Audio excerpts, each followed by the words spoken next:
What up, Mike? Toronto. VK on the beat. Check. I'm in Toronto where you wanna get a city love. I'm from Toronto where you wanna get a city love. I'm in Toronto like we wanna get a city love. My city love me back for my city love. Welcome to episode 1725 of Toronto Mic'd, proudly brought to you by Great Lakes Brewery, a fiercely independent craft brewery who believes in supporting communities, good times, and brewing amazing beer. Order online for free local home delivery in the GTA. Palma Pasta. Enjoy the taste of fresh, homemade Italian pasta and entrees from Palma Pasta in Mississauga and Oakville. Toronto's Waterfront BIA. Check out what's happening on Toronto's waterfront this summer. Toronto Maple Leafs baseball. Get your butts to Christie Pitts this summer for the best baseball in the city outside the dome. RecycleMyElectronics.ca. Committing to our planet's future means properly recycling our electronics of the past. Building Toronto Skyline, a podcast and book from Nick Iones, sponsored by Fusion Corp Construction Management Inc. and Ridley Funeral Home, pillars of the community since 1921. Today, joining me to make the case for Dave Stieb being in the National Baseball Hall of Fame in Coopertown, New York, it's Stephen Brunt, Blake Bell, and Len Lumbers. Welcome, gentlemen. Oh, not all at once, please. Let's start with Stephen Brunt. Stephen. Hey, Mike, how are you? Greetings from Newfoundland. I was going to say, where do we find you today? You live the life, eh, Stephen? You're in Newfoundland. How long are you going to be there before you got to return to the Hammer? Middle of September, I think. I've been here since the 29th of May, so it's all good. Well, it's all good, and it's good that you're here with us today. I really appreciate you, and I think you belong on the Mount Rushmore of Canadian sports journalists. Well, thank you, Mike. I appreciate that. There'd be more than four noggins up there, though. Well, to be determined which four, but you're one of them for sure. But I want to introduce two other people, not making his Toronto Mic debut, because I did get him on the mic when I recorded at Christie Pitts before a Toronto Maple Leafs baseball game. Or maybe it was during the game. But I want to welcome back to the program Blake Bell. Welcome back, Blake. Thank you very much, Mike. Appreciate you having us here. Stephen, a pleasure. Your legendary status is well affirmed in our area, too. Okay, a lot of praise for Stephen Brunt. That's why he's here. It was worth the connect here. I have an exciting announcement, Stephen, and Blake, you might find this interesting, too. So just before we say hello to a guy that can't be a real name, imagine talking about baseball and having the name Lumbers. Right? That's amazing. Okay, but Tyler Campbell, the VP of Sales, assured me on the most recent FOTM cast that he said basically the third next first-timer to be on Toronto Mic'd is going to be the 1,000th unique guest in Toronto Mic'd history. So this is episode 1725, but you, Len Lumbers, are the 1,000th unique human being to guest on Toronto Mic'd. Ah, that's fantastic. Thank you. Yeah, well, it just happened to roll. The dice rolled that way. But yeah. Welcome. Tell us a little bit about what you and Blake Bell are up to on the Dave Stieb Today account, well, etc. First of all, just thank you for. It's a pleasure to be here in the August confines of the Toronto Mic'd studio basement. This is great. Yeah. What are we doing? This is, it's the culmination of about 46 years of fascination with this particular character. But in fits and starts, we've actually done some of the legwork for this over the years. I was a journalism student in the early 90s, and John Lott of the National Post was my chair. And from there, one of my classmates was actually Jack Boland, whose uncle is Kevin Boland, he of several Jays biographies. So at that point, as soon as I realized it, we gravitated towards Jack, and we would talk after class because this was the fall of 92. And there was an awful lot of chatter about where the Jays were headed. And so he had all the inside guff. And because I was taking a journalism program at the time, I sort of fell under the idea of maybe going and spending time at the Metro Reference Library instead of the pool hall, and starting to put together sort of like almost a diary of Dave Stieb's games, which is a weird time to do it because this is when his career is falling apart. Right. And as you often do with best friends, you tell your best friends what you're doing. And I said, guess what I'm doing? I'm spending all my time at the reference library going through old newspapers and microfiche. You want to come? And before we knew it, we were putting together a log. And this is like 1992-3. So we've been doing all of this on and off for a long time. There were other steps along the way, and Blake can talk to the next one. Yeah, let's hear from Blake. Yeah, I think we took it to the next level when Stieb took it to the next level when he came back in 1998. I'd been doing website design at that point, so hey, let's take all the information that we had and do up a Dave Stieb website. And ironically, we said, why don't we try to get press passes for AAA ballparks when Stieb was coming back to pitch in April of 98 in an exhibition game. Remember when they used to do in-season exhibition games against AAA clubs? Right. So we applied, we got it, and then all of a sudden we're sitting there at various AAA ballparks, Rochester, interviewing Joe Altobelli, the 1983 Baltimore World Series champion. We're sitting there with in Buffalo, and it wasn't a Blue Jays affiliate, with Rosie DiMano and the assorted gang, just doing it like we're... I think it was Ed Gonser, who was an AP stringer. Yep. Absolutely. So And we're John sitting there Lott, doing it. so. We're reporting on Stieb's comeback up until he joins the majors. So, he got wind of that, of course, and that started a bit of an association. I'm sure Stephen could relate. You're rarely friends with Dave Stieb, but you can call it an associate from a distance at a bit. And that continued onwards until 2022, when the John Boyce documentary came up, the Captain Ahab, and that's really what kicked us off in March of 2022 to say, let's do what we've always thought about doing. Let's do it today in Dave Stieb History Twitter account and just pull off everything that we have, get to newspapers.com, etc., and make a thing of it.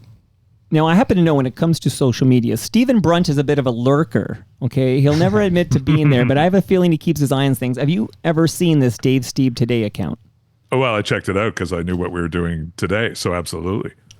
Okay, what did you think? Thank you. I'm saying that ahead of time, Yeah, Let's find out what he thinks first. Well, it's fun. It's it's by definition kind of obsessive, but I loved it. And look, I for a bunch of reasons, Stieb is a subject of fascination for me too. And because I was around during the first incarnation, and have done some stuff, tried to do some stuff with him over the years. And he's one of the greatest ball players I've ever seen in the flesh. So yeah, and he is he is a mystery that it refuses to be unraveled, solved. Right? He doesn't. He's always resisted that. I think that's part of the allure of it. Well, we're going to get into it. The purpose, I suppose, of this episode of Toronto Mic'd is to make the case for why Dave Stieb belongs in Cooperstown, right? Yeah, that was one of the mandates of doing the Twitter account. Was we realized that the Eras Committee, although that changed from the Veterans Committee, was, hey, he's not getting enough exposure around this. He's not getting the Tim Raines of it all, and we thought, okay, let's see if we can push that more into the spotlight and get people to reconsider what was, in the 1980s, a case of, well, he didn't have enough wins or enough hardware, therefore he's out on one ballot. No, there's more underlying numbers, there's more interest there to that, and we wanted to help push that. Okay, I'm excited to be here to do this. I'm a big Dave Stieb fan. I'm glad that Stephen Brunt is with us. Stephen, can we start with, you mentioned, your history, you touched upon your history of Dave Stieb. As you might know, I produced and I co-hosted a podcast with Mark Hebscher for 5 years called Hebsy on Sports. And I received dozens and dozens of stories from Mark Hebscher about how difficult it was to cover Dave Stieb. Mark had a very bad experience covering Dave Stieb, but what was your experience covering Dave Stieb?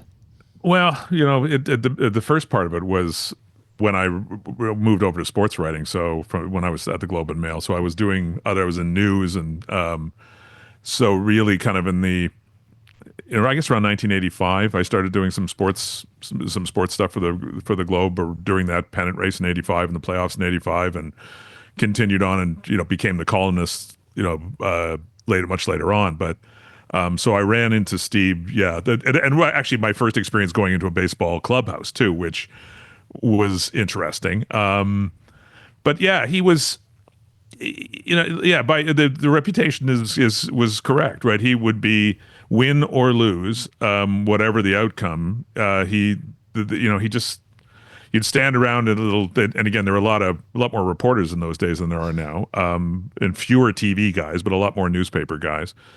And you would stand around his locker after his start, and after the game, and wait for him to kind of deign and turn around to speak to you, which often would take a while. So it wasn't the most dignified thing in the world in my career, because waiting for half-naked people to turn around and speak to you. And we were on deadline too, of course, right? So you needed to hear from the great man. And yeah, the kind of, how do I describe it? He kind of talked through us, I would say. Like, there wasn't, even for the guys who were the real, the hardcore beat guys, and I was not one of those in that point for sure, but the guys who were there every day and, were there every day of spring training, guys he knew by name. There was no kind of bonhomie, none of that. It was to the point, and he was generally pissed off about something.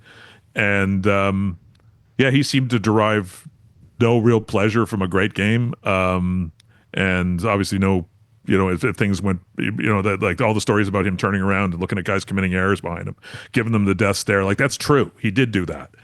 And he was wired differently. Now, ball players, among sports writers, ball players always had the reputation of being the most difficult athletes to deal with. And that wasn't a fun clubhouse, even though that was a great team. Like, I always thought that was one of the things I learned about sports early on, was that you could be a great team, and we kind of, we assume all this stuff about the kind of the atmosphere in the clubhouse and how everybody's a great guy, and they're like, just like now and I don't know what the clubhouse is like now, but everybody assumes everybody loves everybody, right? And it's got to be the greatest place in the world. And that 85 team, even, like, there were a lot of jerks on that team, and they didn't all like each other, and he was kind of, there are guys who were kind of the lead dogs in terms of setting the atmosphere and the tone in the clubhouse, and he would have been one of them.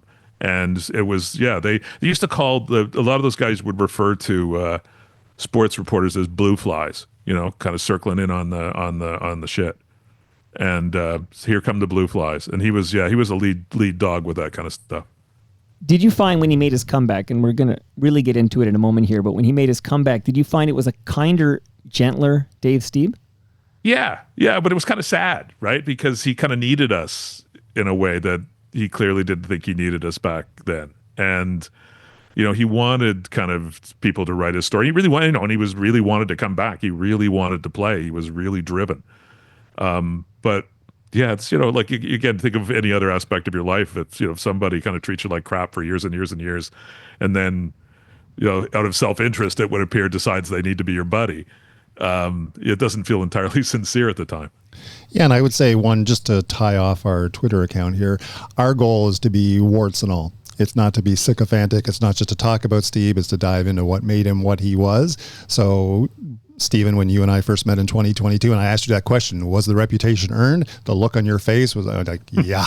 And you have others, like people like Mike Wilner, who by that sort of the second part of his career in 1988 and onwards, he had sort of smoothed out the edges a bit. But yeah, we're not here to, wash over some of those dirtier areas of his career. Not at all. Well, let me ask the obvious, which is, should a player's surly personality keep them out of Cooperstown? Like, should that? I mean, I'm wondering how much of a factor is this behavior, this attitude? How much of a factor was it in the fact that Dave Stieb wasn't close to being voted into the Baseball Hall of Fame?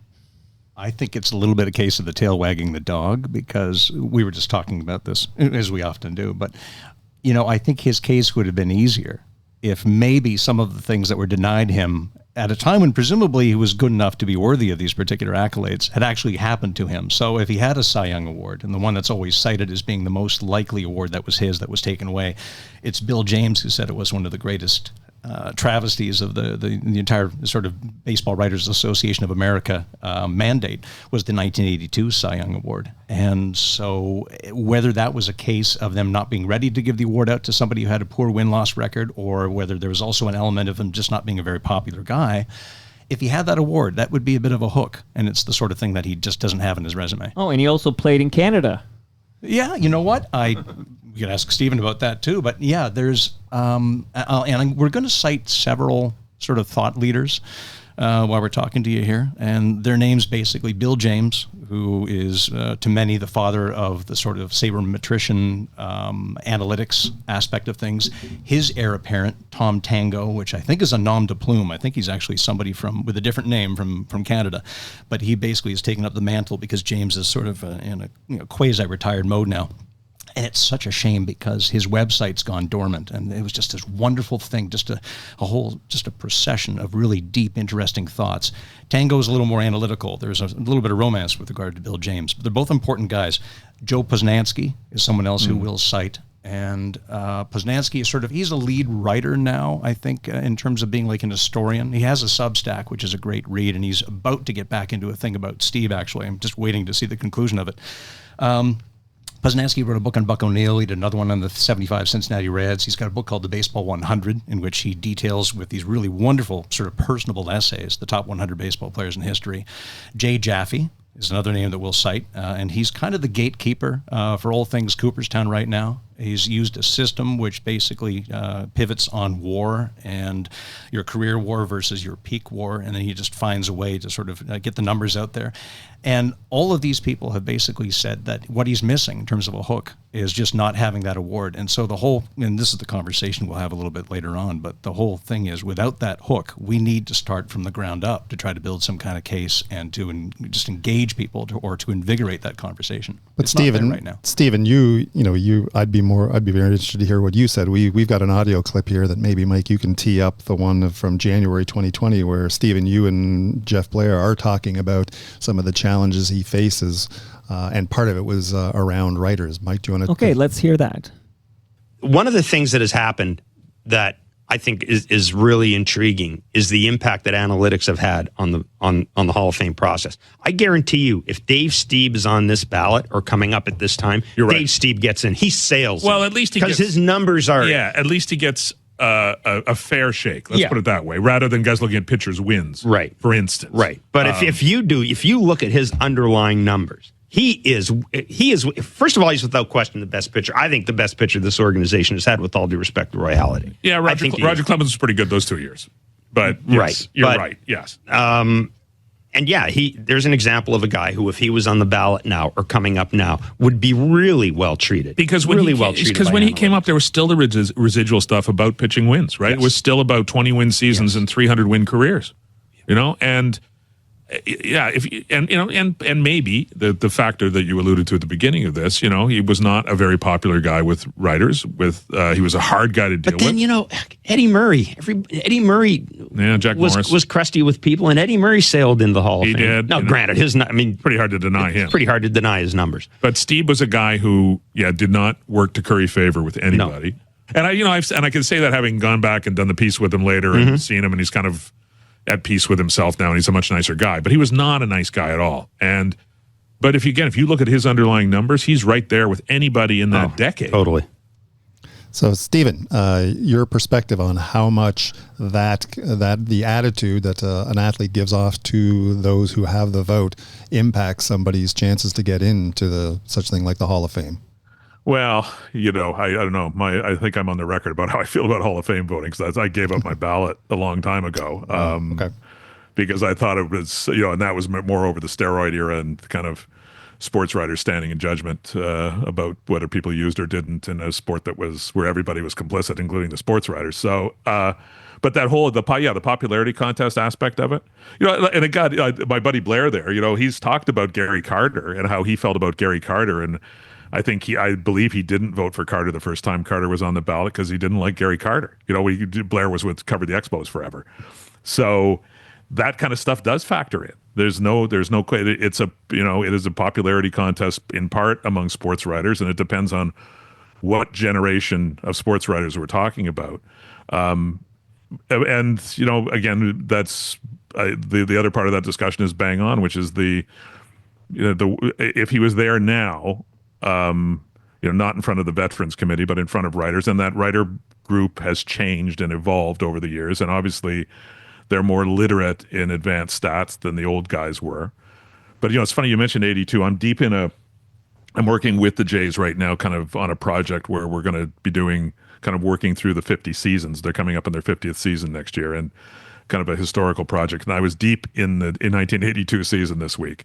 And if anybody who doesn't understand what, kind of wonders about what we're talking about, go take a look at Dave Stieb's 1982 season. Look at the line, and also look at the Cy Young Award voting in '82, which you guys alluded to. So Pete Vukovich, former Blue Jay, won the Cy Young Award in 1982 because he won one more game than Dave Stieb did. He won 18-6 in Milwaukee. But look at the numbers. Dave Stieb's numbers in 1982 were insane.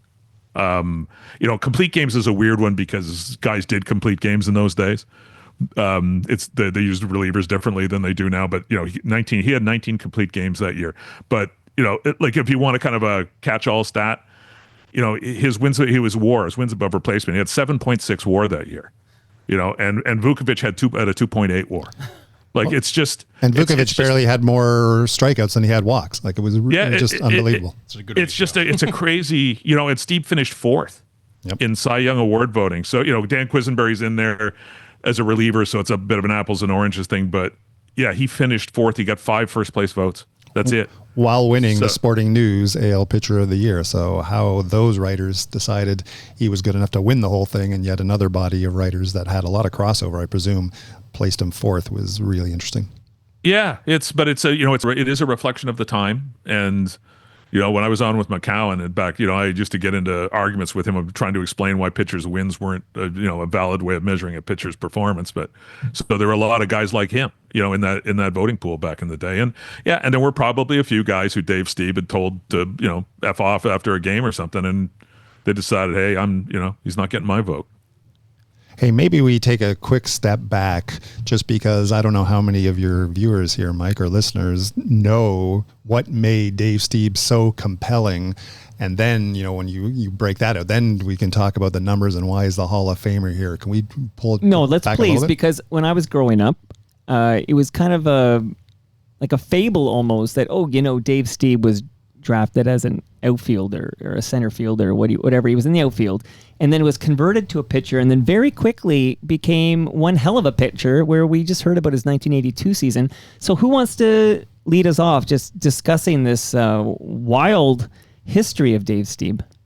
Well, you know what? I'm going to step in because I'm probably the only guy here who talked to Bobby Maddock and Al Lamacchia, both of whom are long gone, who were the two guys who scouted him that day. Yeah, talk to us. Yeah, so they were scouting a game at Southern Illinois. Stieb was playing for Southern Illinois University and was playing center field, and they were there to see him and some other guys. And they watched him. They watched him play, and they saw him take a couple of at bats, and both of those guys independently came to the conclusion that Stieb wasn't going to ever hit in the major leagues. But he was a decent outfielder, good athlete. And then in the 6th inning of that game, after some of the other scouts in the stands had left, Stieb was called in to pitch, and they really hadn't thought about him as a pitcher in any way, and he didn't really have much of a track record as a pitcher. But they both saw him that day and saw him pitch, and that's one of the great eureka moments in Toronto Blue Jays history, right? And they were two, like Maddock and Lamacchia were kind of the kind of characters you'd imagine, like dollar sign on the muscle, old school scouts. And Lamacchia told me, I remember he said he went up to Stieb after the game to have a talk with him. And Stieb was absolutely convinced that he was going to be an All-American center fielder and that he would play center field in the big leagues, et cetera, et cetera. And Lamacchia's, again, Al kind of spun his own myths a bit, so he may have enhanced this a bit. But he said, well, I said what I said to him, if that doesn't work out, just, on the off chance that we draft you and you get into pro ball and that it doesn't work out for you as a hitter, would you consider pitching? And Stieb said, well, yeah, I guess, but I'm going to make it as a position player. I'm going to make it as a center fielder. So yeah, that's how, they drafted a guy who really, was a college outfielder and a college outfielder and he did play a little bit of outfield in the low minors for the Jays before he realized, because Stieb had to realize it himself, before he realized that going up a level and against even guys in the low minors, he couldn't hit at that level, and he conceded that maybe he had a better chance of succeeding as a pitcher. So yeah, that's the myth. Well, what makes the part of the myth so fascinating is you're talking about May of 1978 now when that happened. and he is pitching in the major leagues at the end of June of the next year. So he had the right to think that I had visions of being a major league outfielder, because that year he's an All-American at SIU. He's hitting .394. He set the SIU home run record. And so this is happening in May when he's just starting to pitch of 78. The Blue Jays draft him in June of 78. And then, he goes to Alaska. He's still Shohei Ohtaniing it. He's hitting, he's pitching. And then they bring him to Dunedin in the early August, late July. And he's doing both. He's playing alongside Jesse Barfield there in center field. So it wasn't really until they threw him over to winter ball in 78 that he was like, okay, I'm done with this. I'm going to be a pitcher because I'm hitting a .192 in A ball. So to go from May of 78 to all of a sudden pitching against the Baltimore Orioles in June of 79 is insane. I can't think of a comparable. That's incredible. That's such untamed raw talent. Now, he didn't have to. The one thing is, he didn't have to push his way through a whole lot of other guys in the Jays organization in the late 70s, right? There wasn't a ton of talent in the organization at that early stage. But still, he was there incredibly quickly, and he succeeded incredibly quickly. There's also no AA team at that point, too. So once they're ready to bring him up in 79, he makes the jump from single A all the way to triple, because being as it's just a third-year team, they don't yet have much of an infrastructure in the minors. So basically that single A is just for the young players that they've signed and drafted. And then it's the guys who are either good enough to hold a job at the major league level or maybe not quite good enough. They're down in triple. So there's this gap, and he's able to make that leap. And, every time they gave him a new thing to do, he was fantastic. By the way, I should say we've managed to find some of the metrics from his fielding in 78, and we get the impression that he was just running around and jumping and trying to get everything. His range factor in terms of the number of putouts he's making and all that. So I can just imagine. You want to talk about his competitive nature, I think, at a high school level. It seems like when he's out there as a single A center fielder that he's just driven. And I think there's 3 of the 4 of us here, at least. I know that the 85 Jays, Mike, were your team, That's right? As a youngster. Still my team. Right? Drive of 85. But at least we were born in 70, and Steven, I think you were born ahead of us. So we all knew, right, what early Blue Jays baseball, and that 79 team was one of the worst teams ever. So to have, we knew that this was the first true superstar coming along, right? And that's part of the sort of the Shakespearean drama of Dave Stieb and the ups and downs of his career is between him and Alfredo Griffin, and God bless Alfredo, right? But we saw something that we hadn't seen before in Toronto, and it was the first true glimmer of hope. And that's what also, I think, cottoned us on to this fascinating individual. Would you agree, Stephen Brunt, that Dave Stieb, the first true superstar in Toronto Blue Jays history? Yeah, in the real sense, there were guys, who were big in Toronto, in those expansion years, who were stars kind of within the context of an expansion team, the Otto Velez's and the Rico Cardis and some of those guys, and Jim Clancy was a very good pitcher, and who kind of plateaued at a certain point, but looked like he might have been a guy, and Alfredo Griffin was Rookie of the Year, co-Rookie of the Year. But in terms of, the difference between the guys who they accumulated as an expansion team who were, by definition were disposable versus the guys who were going to come into the organization and be there for a long time. Steve, you had the Mosby, Bell, Barfield outfield that came together. But Steve kind of, he's the guy. Absolutely 100% homegrown. To go 8-8 in the short time he had from end of June onwards on that terrible 50-some-odd win team was sort of the first indication that from a talent perspective, he was something unique. Well, let me bring in somebody who caught Dave Stieb back then. But first, let's shout out Alfredo Griffin, lest we forget he was on deck when Joe touches them all. Okay, so Alfredo Griffin on deck when Joe touches them all. But here's Buck Martinez. I understand we're getting a chance to talk to Dave Stieb. Dave Stieb going to join us in the booth. I want to hear about some old, I wanted slider, he said fastball, and see how each of you retells that story. We never had those discussions. I tell you what, he was the best pitcher I ever had a chance to catch, that's for sure. Oh, and you caught some good ones in Kansas City and Milwaukee. Steve Busby, Dennis Leonard, Paul Spudorf, Mike Caldwell, Barry Sorensen, Dave Stieb was the best. Best slider you ever saw? Yeah. best slider a lot of people ever saw.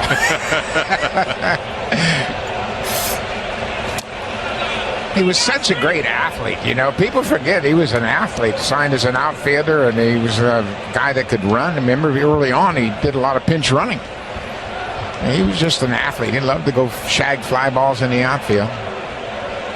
But he had a great feel for pitching. Now, you can never have enough buck, so here's a part 2. You think he ever thought this day would come? I don't believe so. He seems a little bit kinder and gentler now as a 40-year-old than he probably was when you caught him. Well, he was very intense, and he was so much better than the rest of the team around him. He couldn't understand how everybody else couldn't play up to his level, but boy, was he dominant. I would have loved to have seen Stieb play for the great teams of the Blue Jays, with the great defense behind them and the good offensive teams, 92, 93.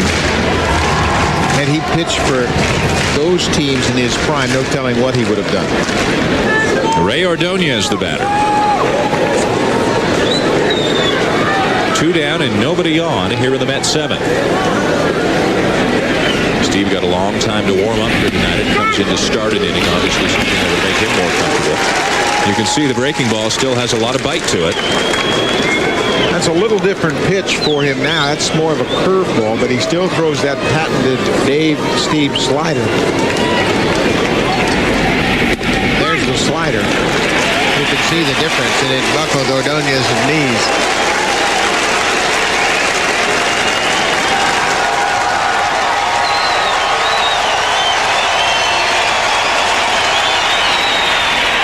How about that?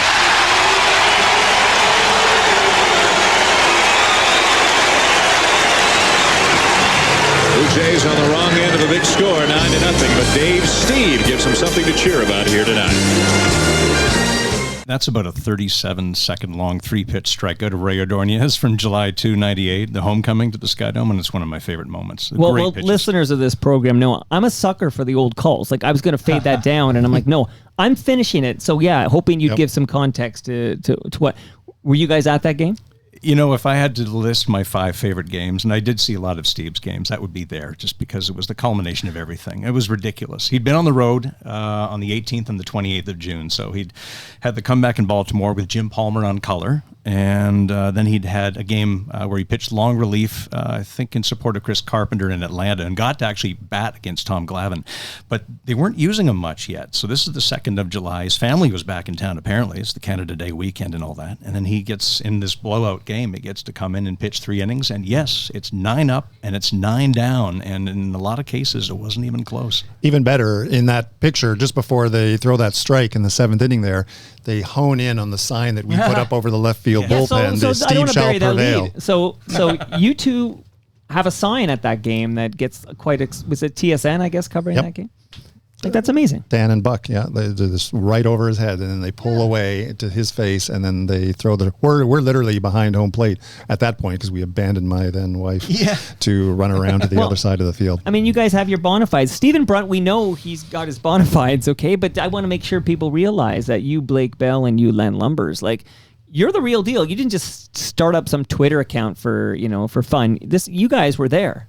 It's July 9, 1979, and Dad takes me down to a game, and he says, blah, blah, blah. I'm not catching everything because I'm a kid. So we're headed down to the Princess Gates, and all I remember is he says something that sounds to my ears like Dave Stieb or Steve Garvey or something is pitching tonight. Right. And so I said, Steve Garvey? He said, no, Dave Stieb. I think he's getting the name wrong, but I've still got the program, and yeah, I saw his first Toronto start, and a star was born. My hero at the time was Doug Alt, who by 79 was in AAA, and he'd get back up for a cup of coffee in 80, but he was essentially done, and so I needed somebody, and that was the only game I saw in 79. I saw a handful in 77 and 8, but I think, like with a lot of fans and the media as well, I should mention this, by the way, because we just posted this a few days ago, but he makes his second start on July 4th in Detroit, and the day before, Allison Gordon in the Toronto Star had published a story about how now they're in the 3rd year of existence, and there's this sort of wanness that's settled over the team, over the players, over the management, even with the media.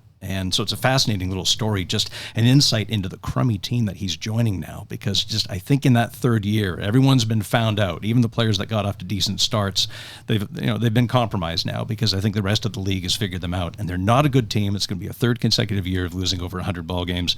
And here comes this guy with this extraordinary competitive zeal, who doesn't know anything about pitching. I mean, he's still learning as he goes. He got called up on the 23rd of June, and there's a quote in the paper, the Syracuse paper, where he's saying, I just learned 4 starts ago how to throw a slider.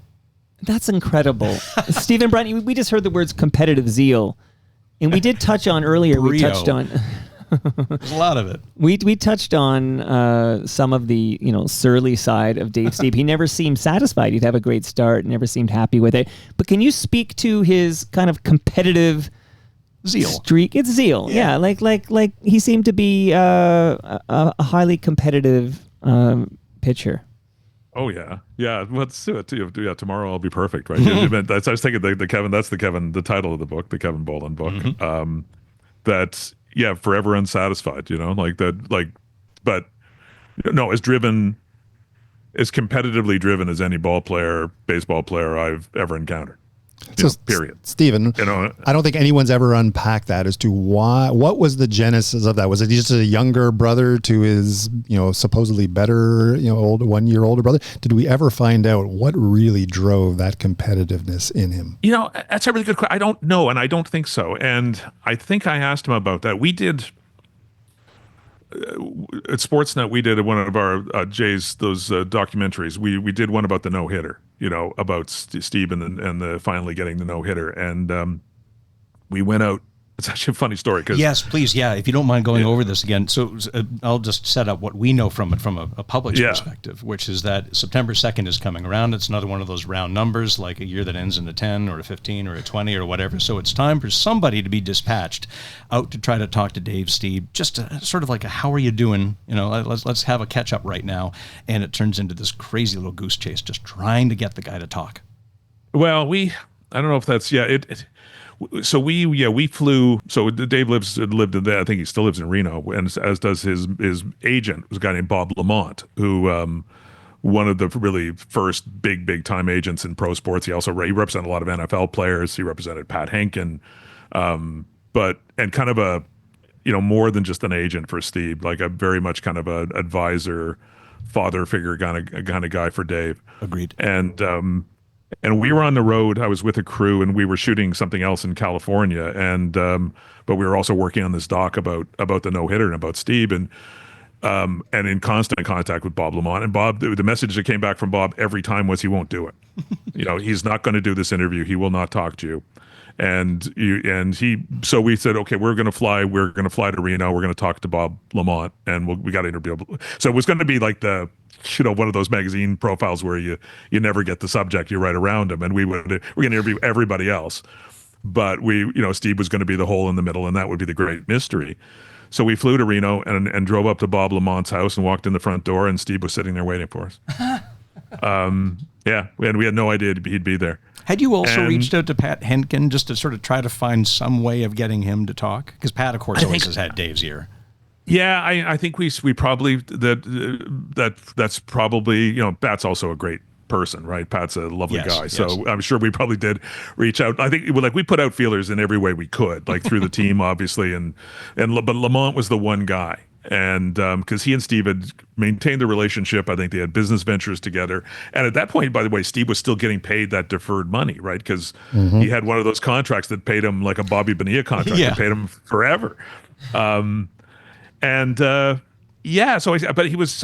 he was, and I sat down and we, one-on-one interview with him, and I asked him, kind of tried to unpick the mystery as much as I could and kind of what drove him, but it was not like a therapist session. He did not tell me, about the big brother or the guy who picked on him as a kid or something. I don't know that he fully, at least in a way that he would explain it, that he fully understood it. And I asked him why, do you remember being such a jerk? Because I said, I was one of those guys, standing there, and you were awful. And it always came back to, well, I just wanted to win so badly, and if things didn't go right, I was so frustrated, and all I cared about was kind of being perfect, right? Like there was absolutely no wiggle room for him in terms of, assessing his own performance and assessing the team performance. Like it was great hearing Buck say that, what it must have been like for him to pitch for a team of guys who weren't very good.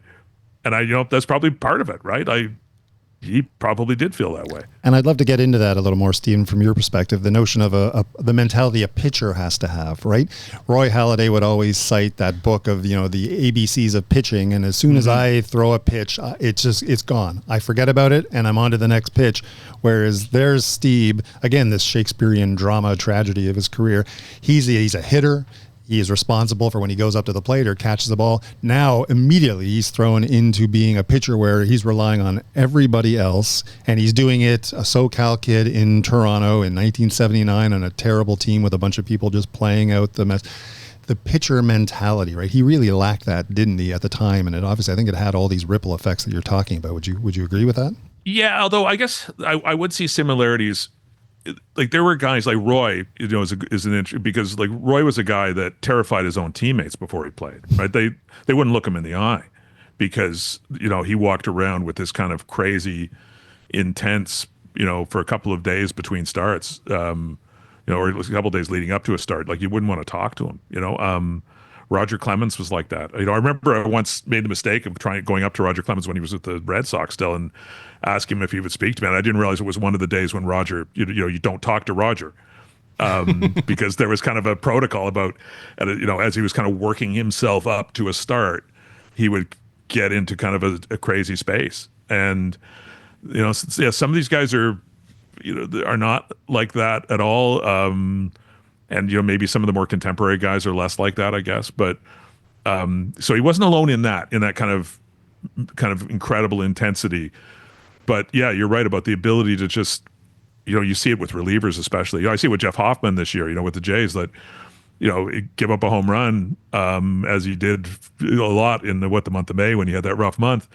And it was like it never happened, right? Because you've got to be like that. It's a short-term memory, yeah. Yeah, but Steve, in game. Although, I can't say that I ever saw his performance fall apart after a bad play behind him. I don't remember that ever happening. There's one that always comes to mind, and I don't think it's on tape, but it sort of forever earned. Peter Gammons is a Hall of Fame writer, and he was largely wrote for the Boston Globe. And if, as you can imagine, doing the seasons as we do this day in history just means that we're sort of doing this long trawl through every season he played. And he gets to the point late in the 84 season where he's got a 31-point lead with probably 2 starts left for the ERA title. And he goes into Fenway. He's already sort of taken on a little bit of gas because I think he went through a period there in August when they were blowing saves for him, and suddenly he does this string of complete games. But he gets to this game on about the 25th of September in Fenway, and they hit 6 straight singles off him, and a couple of them, I can't remember if it was Milson writing this, but anyway, we've published the piece before. But with Gammons and everybody else watching, Steve thinks that Tony Fernandez has booted a couple of the balls. And it might have been Alan Ryan in the Star who said that all 6 of these singles, not one of them left the infield. I mean, it's all just bleeders and 6 hoppers and things like that, but they're all finding places, sending guys deep or whatever. Anyway, the runs come across. He ends up giving up 8 runs in that game, and the ERA just goes skyrocketing. And now he's gone from being 31 points up on Mike Boddicker to being something like about 10 points behind. He's still got a start to go, coincidentally, but he calls the scorer's office in Fenway. And the scorer says, "I'm not changing this. No, these are earned runs. I'm sorry." And apparently, again, just one of those things you read in the paper, and this is Gammons, who still was holding a grudge against him a half dozen years later. Bobby Cox is sort of like restraining Steve. He wants to throw the ball into the stands as he's taking him out of the game. But this is the kind of thing. So, yeah, I think there were times when you'd see him come a little bit unglued. Whether it actually ended up leading to an actual blow-in game is hard to know. But there were times when I think it was getting the better of him. Those demons, they were real. Well, Len, you said the M word, Milson. Stephen Brunt, is it fair to say that there's nobody who has covered more Blue Jays games in the history of this franchise than Larry Milson? Yeah, it's probably true. because is he still? I even long past his days at the Globe, he was covering games. So I think he's still covering games. He may well still be there. Is So he yeah, writing I think backgrounders or something like that.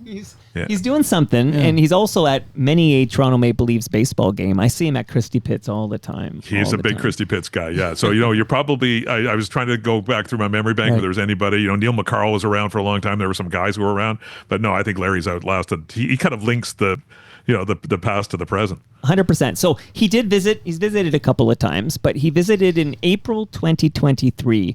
And here's a clip of what we talked about then. Dave Stieb. I do host a sports podcast, and we record every Friday morning. It's me and Mark Hebsher. It's called Hebsy on Sports. And so I love talking about these 80s Jays, right? Because it's like those were my teams. That 85 team was my ride or die team. I loved it. Listened to every game. Watched when I could. But was Dave Stieb as difficult to deal with, you as a member of the press, as a legend has it? Yeah, sometimes he was. But the thing is, you could wait him out. And especially if an afternoon game, you could wait him out because we had the time, because of deadlines. At night, it's a little harder. But I will say that he always gave some of the best stuff because he always gave pretty honest answers. Which is great for a journalist. Yeah, and he would say things like, we'd ask him about the home run ball, and that he gave up saying, he said, he said, I threw a slider to make him look bad, so I wanted to make a slider. I wanted to throw it even a better one. And of course, it flattened out, and it's like a bad fastball, right? My guy hits it out. Right. No, he would give some good. He was difficult, but because he was super competitive. Was that part of the?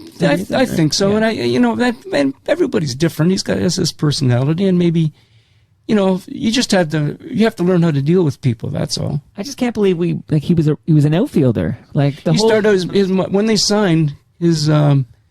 They had to play him in outfield because his mother said he's going to be an all-star outfielder. He was a center fielder. Yeah, Bobby Maddock and Al Lamakia scouted him, and each one takes credit for it. But they saw his future as being a pitcher. He would come in and pitch, but they humored him. They let him show to himself that he couldn't hit at the professional level. There you go. I was wondering, Blake, if you could give some context to my second. I pulled a second clip from that same conversation with Larry Milson.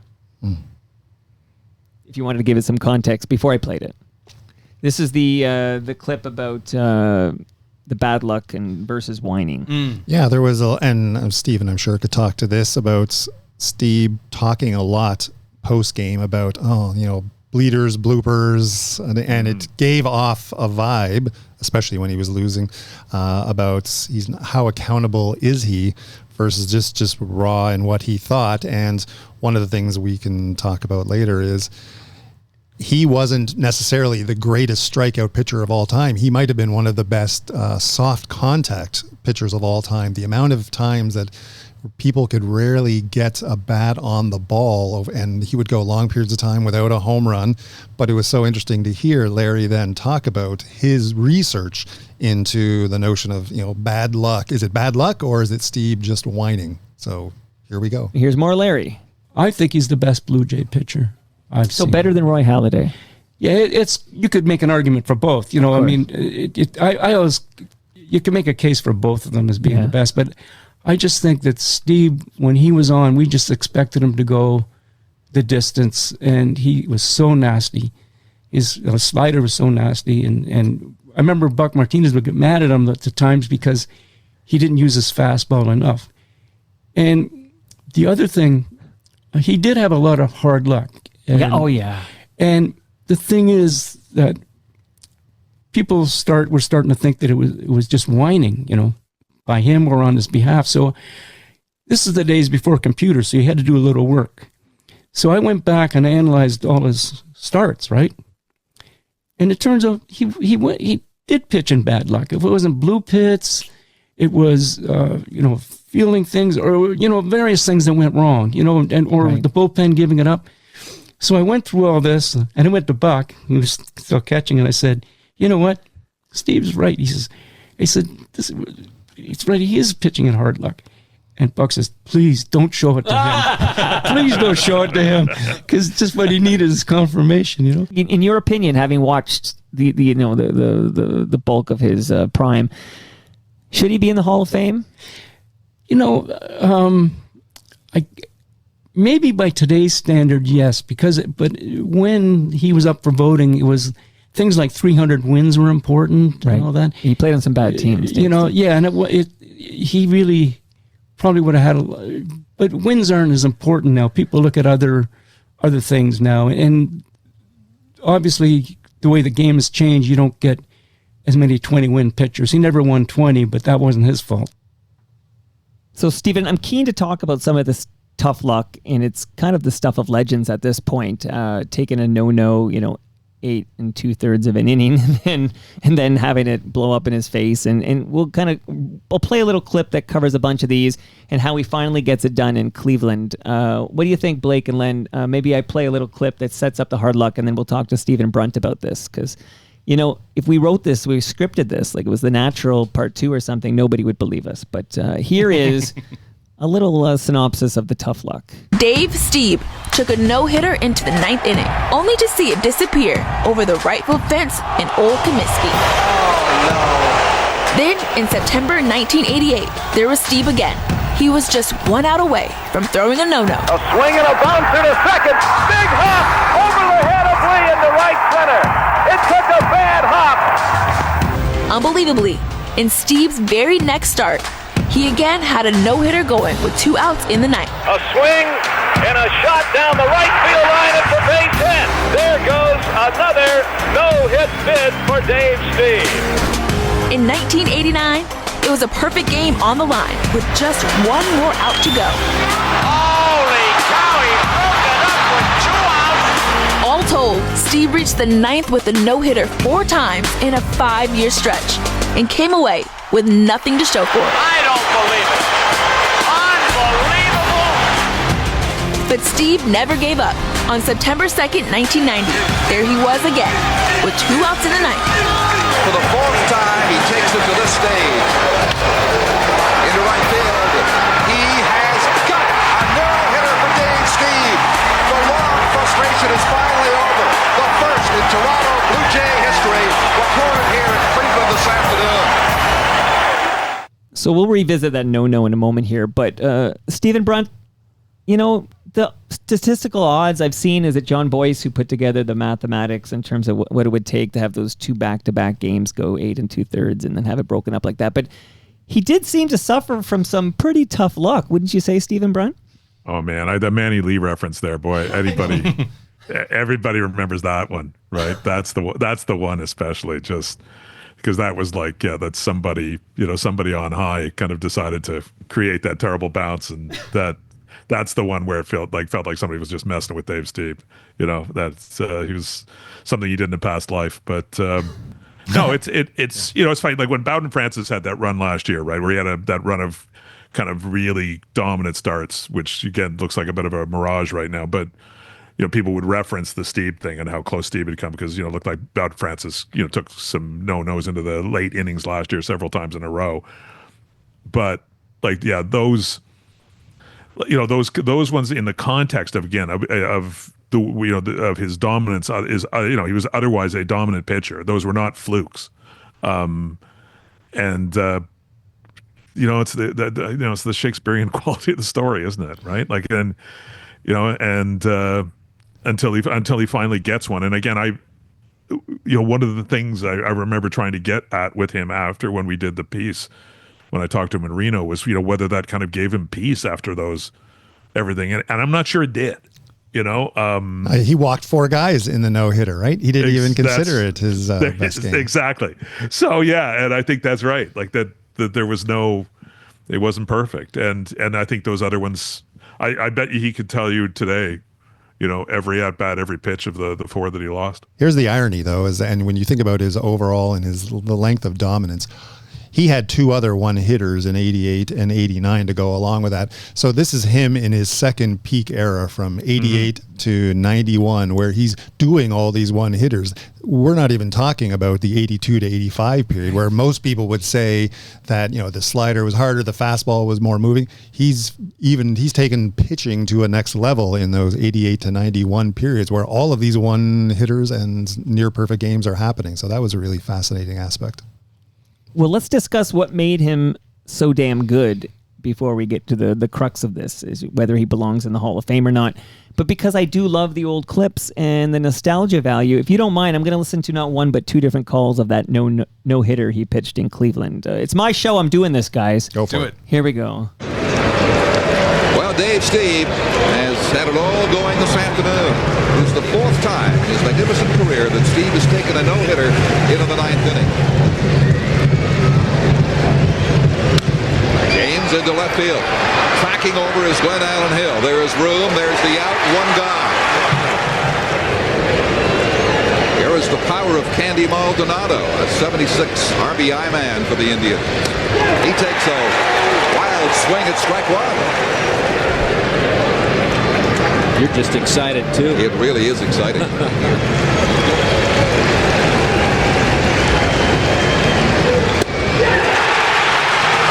He's an out away.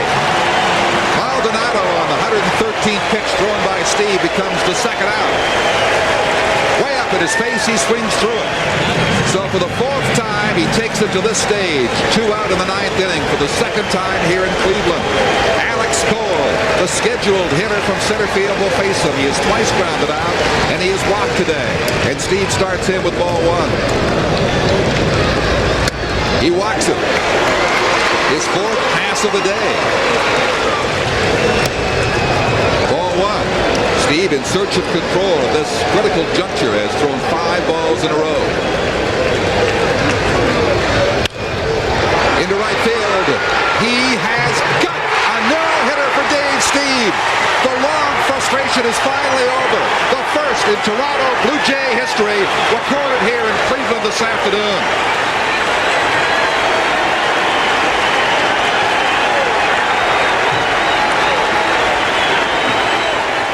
Now, Don Chevrier calls a nice game, but nobody calls it like Tom Cheek. So let's just listen to this. 1 ball, 1 strike to Brown. The pitch, a swing, and a fly ball right field. Junior Felix is there. He's done it. He's done it. Dave Stieb has his no-hitter. Dave Stieb has his no-hitter, finally. He has done it here in Cleveland. He is being mobbed by his teammates. Dave Stieb has pitched the first no-hitter in Blue Jays history. That last pitch was almost more relief. The most exciting moment, I think, for both of us of that game is that 113th pitch when Candy Maldonado strikes out. You can just hear the crowd just go insane for the 2 outs, and we were just jumping through the ceiling. But yeah. These are all hitters coming off the bench in the 9th inning. Deion James, Candy Maldonado, Jerry Brown had been in the game, but the others are coming off, just like the Bobby Higginson thing with Halladay. I was there that day. Yeah, we all were. We were. Yeah. And that prior at bat, by the way, that's the 4-pitch walk to Alex Cole, and Peter Gammons, still harboring something against Stieb, actually took him to task in the Boston Globe the next day, saying, it's a pennant race, and he's not supposed to be just walking a guy in a 3-run game on 4 straight pitches. But whatever. Stieb got serious cotton mouth, by the way, in that one. He's just licking his lips because I think it's really getting to him out there. So, Stephen, where were you when that was happening? I was not at that game. I was not on the road with the team at that game. So where was I? Geez, I may have to go and look at my own, do my own search to figure out what they had me covering. But I was not on the road with the team at that point. So I was probably, watching or listening. More likely, I was listening to that Tom Cheek call at home. I missed that game because I was working at the CNE, and I got that news. Mrs. Godaro gave me the news because she was a big Jays fan listening to the game in the office, and she told me Dave Stieb got his no-hitter. And I still remember the feeling of receiving the news like it happened, like he did. Len and I were... That's what was like, by the way, because apparently, he said, Dave, did you get it? He's like, yeah, because Lamont, of course, is living and dying with all this stuff. So Len and I were in separate residences at that point, and we called each other at the start of the ninth because we didn't want to jinx it. But we were bouncing back and forth that day between the John McEnroe U.S. Open quarterfinal, I believe, that he won that day too. So we weren't even locked in. Sanchez. We weren't even locked into the first few innings as much as we would have been. Okay, I see. I've taken up an hour of Stephen Brunt's time, so I'm wondering, Stephen, could I steal a bit more? Yeah, what do you want to? We haven't even talked about Jim Sundberg yet, but just a little bit here, Mike, because I do. I have to. See, I'm always trying to take advantage of you, Mr. Brunt. Yeah, but I can't resist this stuff. Okay, so maybe spend some time on what made Stieb so great, like just a catch-all. What made him so great, and then we should get specific into. And I have some clips for that as well. But what makes him a Hall of Famer? Stephen, do you want to, so that we make sure we get you on tape here with regards to that, and then we'll fill in we'll paint some of the finer details? Well, it's all. Look, far be it for me to say what a Hall of Famer is because I don't vote for them anymore. But I think he's arguably the best pitcher of a decade. Depends how you want to measure the decade. And as you guys pointed out, there's like the two peaks. We normally talk about him as a 1980s pitcher, but he does creep into the early 1990s as a great pitcher, and I think if you can make the case that a ball player is among a very select elite group over that much time, that to me is that's the measure rather than a single great season. Or you can it's easy to make a statistical case for him now. And as Blair talked about in that clip we ran, and everybody would say now, look, it's we and especially sports writers view the game and interpret the game differently because they understand that they stopped being afraid of advanced metrics and started to understand that they actually revealed something. Although you still hear anti-analytics guys on TV all the time, so I may be not totally right about that, but I think the case is clear cut. And he fell again. Remind me if I'm wrong, guys, but he did fall off the ballot after 1 year, right? He didn't. 7 votes, which is that's just mind blowing. Well, and part of that was because he came back in 1998 when he would have been likely on the ballot that year, next year. So he pushed his ballotree another 5 years into the early 2000s, where even fewer writers would have known or have seen him. You remember in the first half of the 80s. Even Toronto is only seeing on TV 20 games. It's crazy when you look at it. I think I was just looking at that again through this stuff that I've been digging into, and people, it probably hard to for the first few years. I think it was 16. there were 16 Blue Jays games televised, so that's in market. That's Canadian television. So if you were an out of market guy, you might have seen, and you're an American League writer, you would have seen Dave Stieb show up in maybe start a couple of times against your team, but that's the only time you saw him. And that would be it. So it's not like you can do what you do now, which is every game from everywhere is available, and you can PVR it, and you can. There's all kinds of options for watching. But in those days, it was so guys were really looking. Think of that Cy Young balloting. On what basis did they make that Cy Young ballot? Did they see Stieb pitch that year? Did they see him pitch more than once that year, or did they just look at the win count and say, well, he won one less game than the other guy, so we'll give it to the other guy? It's not like they saw Pete Vukovich a million times either. So yeah, a different world. A world where guys were reading box scores in the sporting news. Even by 82, they only have about 40 games televised. And there's this one game out in California where there's one of the sidebar stories that the Globe runs in which Toronto actually declines the right to broadcast the game that night. So it's not even shown in the Toronto market, but they're showing it in, Coburg and Barrie and so forth. But they're not even bothering to show the Jay game. And that actually leads into this, the one comment from Bill James. This is off his website, but when he's talking to, I think it was Jack Atkin, who was beat in Kansas City. And Atkin says, are we ready to vote the Cy for a 17 and 14 pitcher? And, the answer between the two of them was, no, we are not. And, of course, again, 5 first-place votes and a distant fourth-place finish to a guy whose whip was just god-awful. and all the other underlying numbers weren't very good either. I'm going to play a little clip from my most recent episode. This was Friday. I had Steve Simmons here in the basement, and I asked him, knowing this episode was recording on the Monday, I said, I asked him if Dave Stieb belonged in the Hall of Fame. I have a question for you, Steve Simmons. Does Dave Stieb belong in Cooperstown? Yes. And I think what happens is you have to look at Dave Stieb's career now through the lens of what we statistically accept and appreciate now more than we did then. And he did not win a Cy Young, I believe, and I don't think he even came close to winning a Cy Young. No. If you look at the votes he got most years, he was a fair bit back. But if you look at Jack Morris's statistics, 10-year period, and you look at Dave Stieb's statistics, and I'm doing this all off the top of my head, I don't have the things sitting in front of me. If you look at Dave Stieb's statistics over a 10-year period, I think Dave Stieb's statistics are more impressive than Jack Morris's, other than Jack Morris's what he was able to do in big games and things like that. I thought Jack Morris I voted for Jack Morris a number of times as a Hall of Famer, and I never had the opportunity to vote for Stieb because he was off the ballot, before it got to that point. So Jack Morris is a Hall of Famer, and let's talk for a moment maybe about that comparison, Stieb versus Jack Morris. That's not our favorite. Steven, do you want to pick that up? That's our least favorite. Jack Boland saying that Steve's tearing his hair out over the fact that Morris is going to win 20 with that 92 team while he's on the DL. So here's the real thing, and Steven, if you were there at the time, right? I'm shocked at how, when you think about the difference between the teams that Morris got to play on, a championship team with a MVP closer, it always seemed interesting to me how teams like that, they got up for when their guy got onto the mound. It was like he was like the Grant Fuhr. Jack Morris was like the Grant Fuhr of MLB, and Dave Stieb was like the Billy Smith. He was like the Billy Smith, right? So, but it always amazed me how when this younger, perhaps more just immature franchise or team, when Stieb went up, it was like, oh, we can take like a day off because he's going to do the work.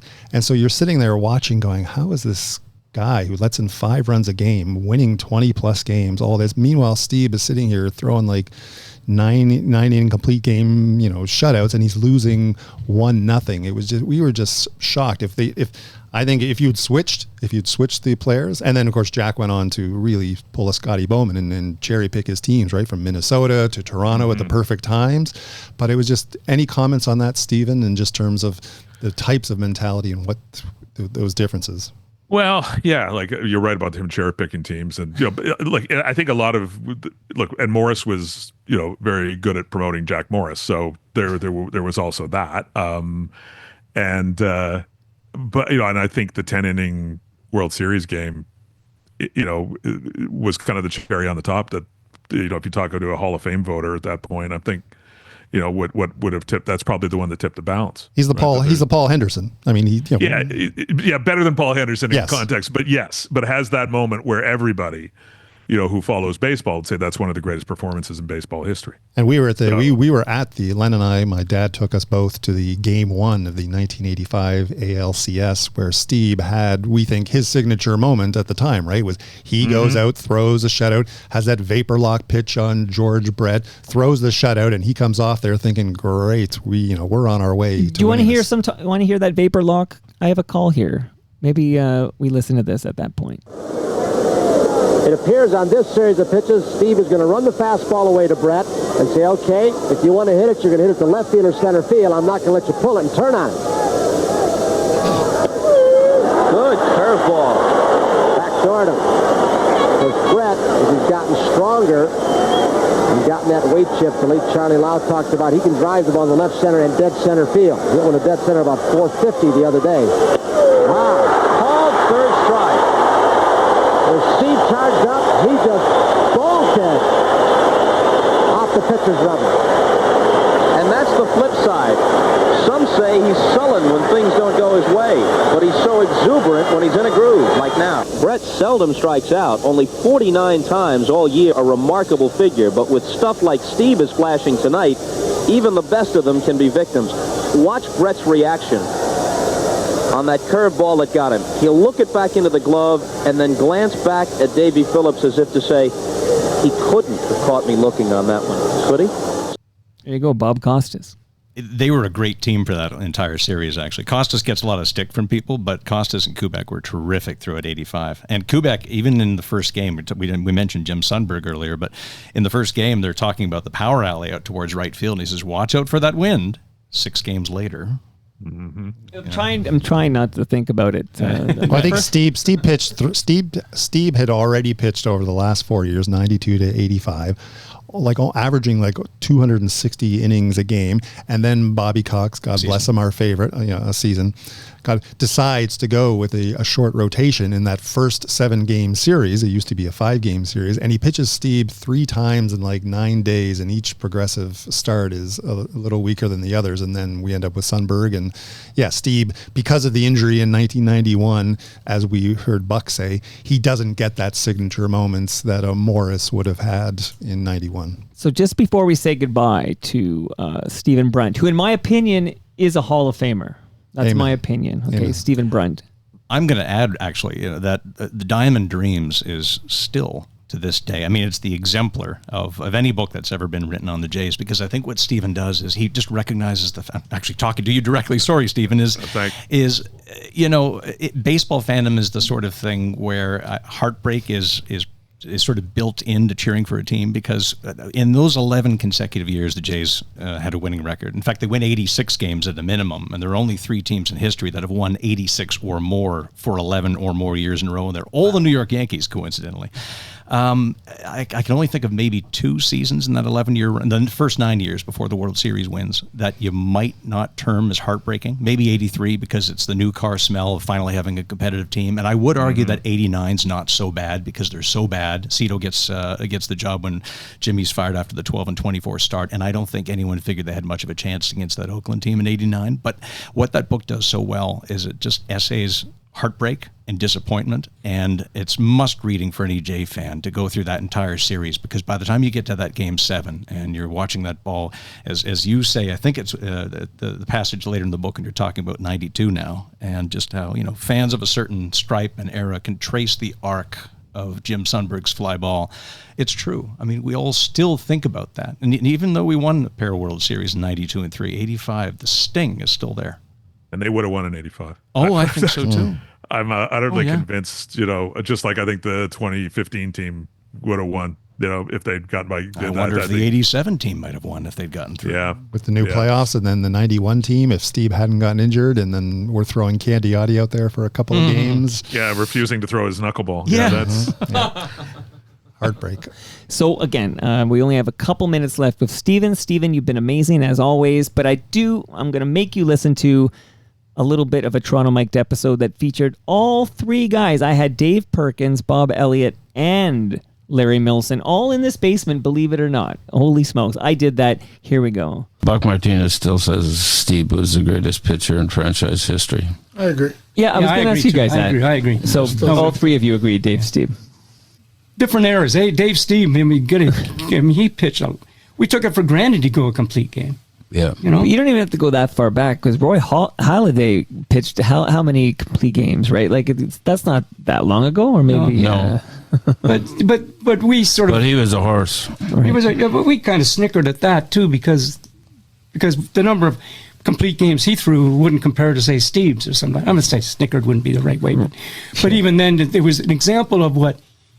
The number of complete games he threw, because that was considered exceptional, kind of proved what was going on. I guess that's the best way to put it. Buck Martinez still says Stieb was the greatest pitcher in franchise history. I agree. Yeah, I was going to ask you guys that. So all 3 of you agreed, himself. We looped that one there because it's such a great bit. And then just before last clip, Paul Beeston talking to FOTM Mike Wilner. Looking at players who were overlooked, you saw every game this guy played, every pitch this guy threw. Do you think there will come a time when we'll see Dave Stieb get another look at the Hall of Fame?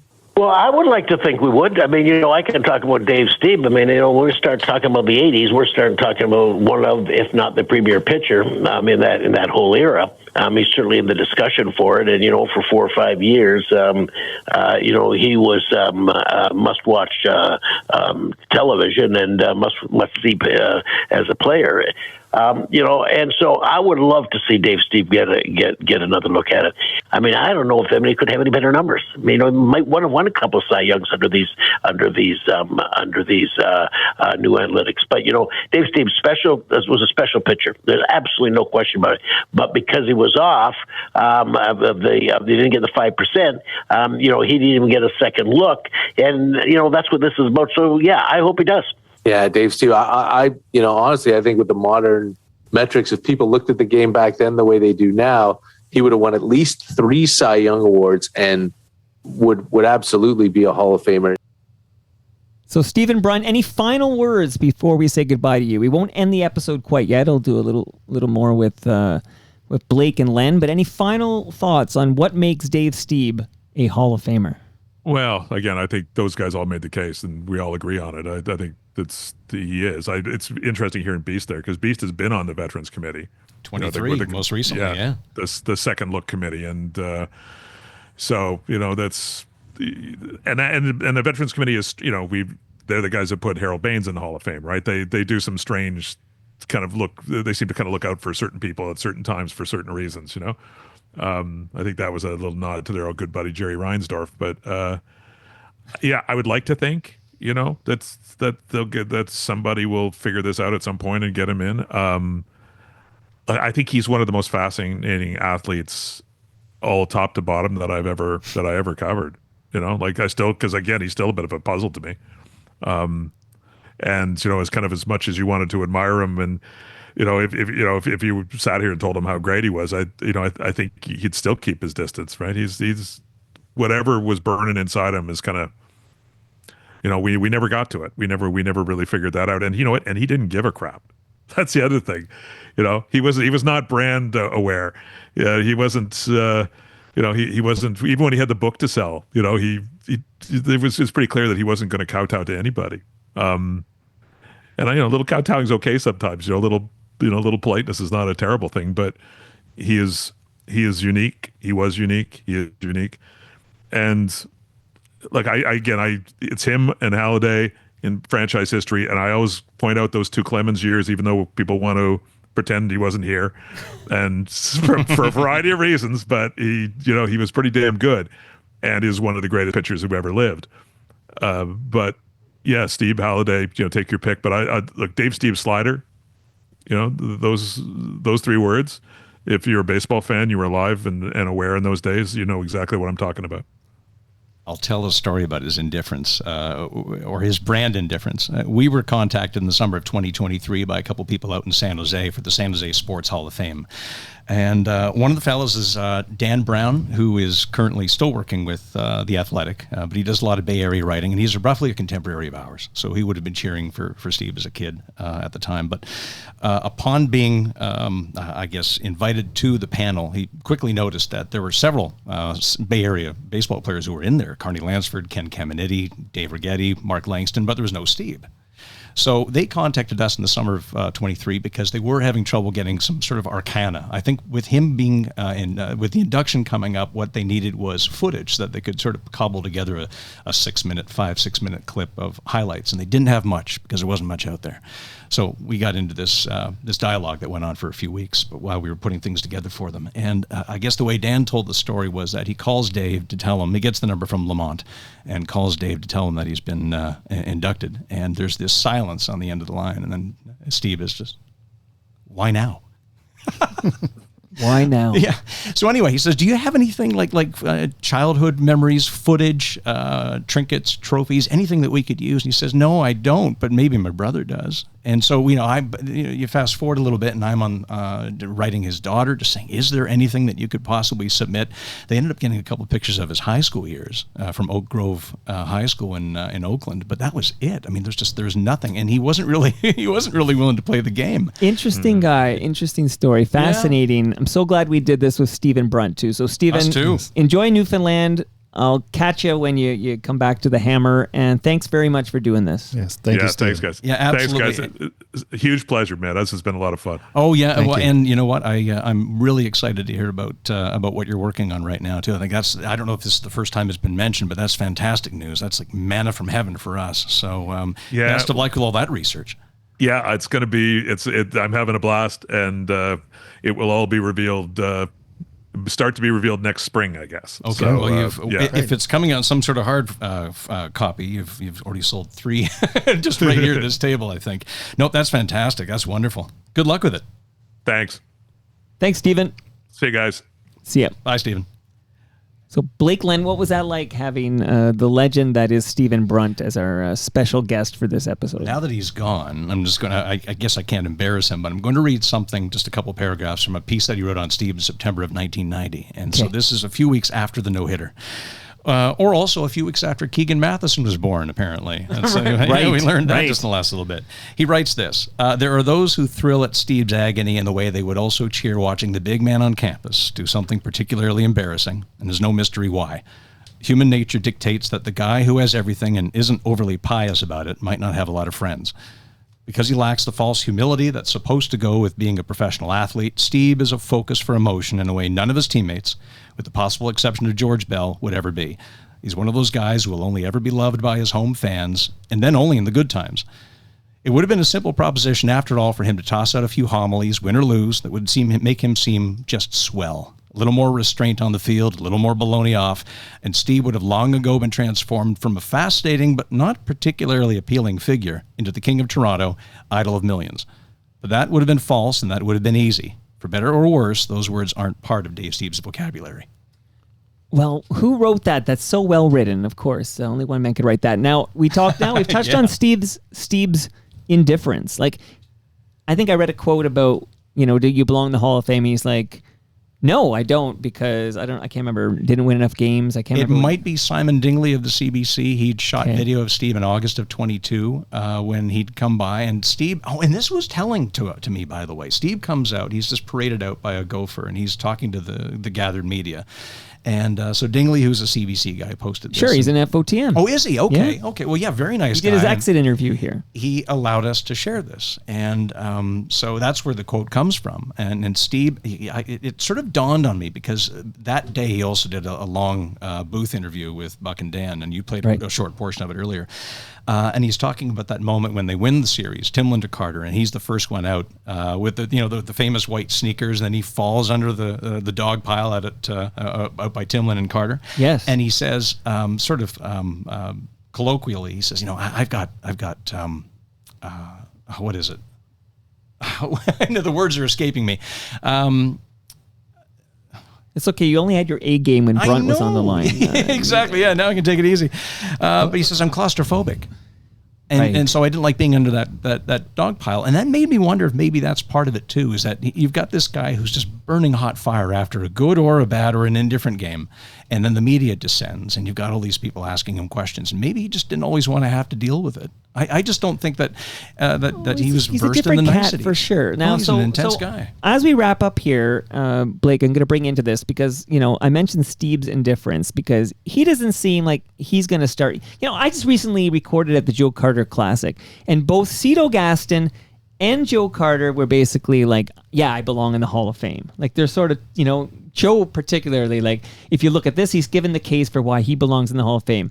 And I think I said he belongs in the Hall of Very Good, but I would never say that to Joe. He's one of the greats, and a sweetheart. But Dave Stieb's not, tooting his own horn, and he seems rather indifferent to this whole thing. Now, we've just spent, 90 minutes making the case for why Dave Stieb belongs in baseball's Hall of Fame. What next? Blake, what's next? Like, is there a committee that's going to meet, and there's a possibility at some point that Dave Stieb could actually end up in Cooperstown? Yeah, he's up again in 2026, and Len can keep me honest here, for that era committee who will give him another shot. We'll give all those representatives from that era another shot. And I think it's like we actually sat here a few months ago and thought, T.O. Mike, man, like, could he help us figure out how to do podcasting? Because we would love to do exactly now what we're doing here, which is be a bit more of an advocate, like go out and talk to the Buck Martinez's of the world, the in-house Toronto people who knew him and saw him, because that's so key, right? If you saw him. Hold on, Len's going to crack it on the mic. But you only, at the very end of the show, he's cracking open his premium lager from Great Lakes. Okay, on the mic, my friend. Premium lager. And then we'll get right back to what Blake is saying. This will be good. Oh, look at that. Okay, back to you, Blake Bell. Right. So we're thinking, okay, how could we do what was done for Tim Raines to get him in there? Mm-hmm. And I think it really starts with efforts like this, building out from the Toronto core, and then building out to the people who covered him or played with or against him, because without that type of sight on him, it's going to be a big challenge. And, you know, when we talk about the numbers and the underlying stats, the case is there. Like Len can very quickly walk us through, you know, why he's got the case for being a Hall of Famer. And that's important because it's not just about our interest or admiration for him or, hey, we're the fanboys. Like, it's there. It's legit. We're interested in him because of that. And the fact that he has everything that Brunt talked about, the best war for the 1980s, etc. But there's even greater cases to be made when you dig a little bit deeper into those underlying numbers. Yeah, so he's got the underlying stats, you know, numbers don't lie. And when you do these comparisons, I know you guys both grimaced when I brought up the Jack Morris comparison, but when you do certain comparisons, it's obvious that, you know, Dave Stieb... It's hard-earned. Right. And we talked in this episode, you said warts and all, so we talked about sort of in his time, you know, how the overvalue of wins, for example, and Cy Young awards. So these awards, the number of wins were key. You know, Dave Stieb never won 20 games. The fact he played in Toronto, Ontario, Canada, and how few games were televised and how little, I mean, I don't know that era. Like, what did they have? Did they have ESPN doing the shows back then? I suppose they did. They would have had a show like This I was Week a in sports line Baseball, guy but- with Hebsy and Tatty. Okay, Sure, that's my show. But I have a feeling they didn't spend a lot of time showing Blue Jays clips, right? So Blue Jays, Canada, that's going to have an inherent disregard.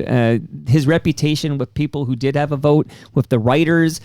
I know what Hebsy's told me through the years, basically said Dave Stieb was an asshole, basically, and he cited all these examples of stuff. And I've had many a conversation of someone covering the team that how difficult and prickly Dave Stieb could be. Brunt was rather kind about it, but, you know, he didn't make any friends with the writers. He sure didn't get them rooting for him. So he's got a lot working against him.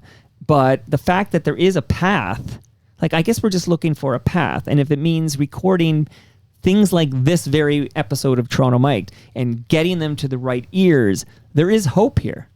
Bill James used to talk about how he thought that the Veterans Committee would really benefit from precincts where you had a fan base, advocacy, basically. It could be people like us, it could be historians or journalists or what have you, just basically suggesting people from each market so that they would get a bit better look. Because what's happening is, you see, it's a moving target. This ballot is coming up at the end of this year, and we do have a sense that 3 years hence, when they next get around to doing this particular era that he represents, which is the 1980 to present era, that you'll have more people coming on the ballot by then. You'll have more pitchers, including Andy Pettitte and Roy Oswald, who are pitchers with one has a higher WAR, one has a lower WAR, and we don't think that WAR is the be-all and end-all, but these are people who would be in the conversation and they would clutter the field. What we really need is some form of advocacy from one place that hasn't done a thing about it, and it's the Blue Jays itself. The number is not retired. There's a piece that we publish every year where Jim Hunt, ex of the Toronto Stun, calls it ham and eggers who weren't fit to basically carry his jockstrap. And they keep on giving that number out. But you see, there's no advocacy coming from the team itself. And whether that changes in this 50th anniversary, I don't know. But with Alomar no longer, you know, he's persona non grata, and Halliday not available for anything, who's going to be there to cut the ribbons and to kiss the babies and so forth when they get to all those 50th anniversary celebrations? They don't actually have someone in good standing with a retired number on that team right now. That's interesting. I spend a lot of time in U.S. ballparks, and it's just stunning to see how they balance, you know, the current team with the legacy of the franchise. I was just down in Atlanta for the first time last August. What they have going on behind center field is just amazing from a museum standpoint. So yeah, it's really three things that are the challenge, right? Number one, it's Stieb's indifference. That's a big challenge when he's not interested. He's not Bert Blyleven, basically. Exactly. Bert spent his whole broadcasting career reminding people how great he was until they finally voted him in on the 14th of his 15-year advocate. So it's Stieb's indifference. It's the franchise's indifference, which we are getting hints that will be solved by the 50th, but that's not going to impact now. But then it's, again, what we're doing now and what we could do moving forward to the end of the year to just tell a story, not just about numbers and those things, but to have a people like a George Brett or a Wade Wade Boggs come on and say, like, this guy was legit. Like, you had to see him to play against him to believe it. And we think there's your path, right? Those three things. If those three things come to play a little more, then you've got a slight opening. I think they should unveil a statue of Dave Stieb's mustache at the Rogers. It would help. Blake Bell, this episode came together because we bumped into each other at the Keegan Matheson book signing, and I loved the idea, and Hi, Keegan. Excited we made it happen. Yeah, no, thank you so much for having us here, Mike. It's been a pleasure to be in the basement. You hear about the basement, you think about the basement, you envision the basement, and yet to have a chance to sit down and talk about a topic that we're passionate about, it's been a great thrill. Thank you. Do you, Blake, have any regrets you jumped on the mic at Christie Pitts? Because that meant you would not be the 1,000th unique person to appear on Toronto Mike like Len Lumbers is. Opened the door for me, though. Yeah. I'm a patient person, right? So that was the starting point to something like we're here today, which could cream off into something bigger and better. So no, that was too much fun to just have that ad hoc moment with you. Any final thoughts, Len, on being number 1,000? I am personally blown away by the fact it's been 1,000 unique people, because it's been 1,700 episodes, but I've had repeat guests. It'll be an easy number to remember. I'm thinking of getting a shirt and putting 1,000 on the back. Never mind 37. We were hoping this would be like 1,737 or that 12 more he was like a Why won't they retire 1037. Dave Stieb's number? That seems like a no-brainer. I was there with Mark Shapiro when they opened the TD slippery ballpark in slope, he Florida, said. and he said it's a slippery slope. And we're like, dude, he's your number one guy of all time. like, well, never They're gonna do retiring. too They're doing fancy. weekends. They're doing weekends for Fernando Valenzuela. Come on. Right. Yes. Right. Gentlemen, I thoroughly enjoyed this. It was great having Stephen Brunt here, but having you two in the basement, I want to say just thank you very much for doing this. We got some great audio clips, and we made a compelling case. Let's hope we get some traction here. Traction's the word. And, change some minds. I want the names of everybody on that committee. Get me Indeed. those names. We will. I'll be making phone calls. And that brings us to the end of our 1,725th show. Go to TorontoMike.com for all your Toronto Mike needs. Much love to all who made this possible. That's Great Lakes Brewery. How is that lager, Len? It's tasty. It's got a nice kick to it. Brewed right here in Southern Etobicoke. That's charming. You weren't sure how to reply No, to but that. it's cutting my thirst, and that's a good thing. Palma Pasta. Do you two gentlemen want a lasagna? Oh, please. I'll do that, but then I'll be thirsty all over again. No, Well, I'll it's take it. frozen. You can't eat it right now. It'll break your teeth. But I do have a frozen lasagna for you from Palma Pasta. Thank you. Thank you, sir. Toronto's Waterfront BIA, Toronto Maple Leafs Baseball. By the way, there's a book for each of you. Oh, I wow. know you guys are the Blue Jays experts, but you have books in front of you on Toronto Maple Leafs, the history of Toronto This Maple is a Leafs handsome baseball. tome. Rob Butler's involved, isn't he? He's the manager. There manager. you go. He's a friend of ours. He played at Leaside at the same time I did. Yeah. Shout out to the Butler brothers, East York's finest. RecycleMyElectronics.ca, Building Toronto Skyline, and of course, Ridley Funeral Home. I have measuring tapes for you two chaps. I'm going to grab them here before you go. See you all tomorrow when my special guest is Ed Keenan from the Toronto Star. He drops by for his quarterly. Maybe I'll ask him about Dave Stieb too. See you all then. Thanks, Mike.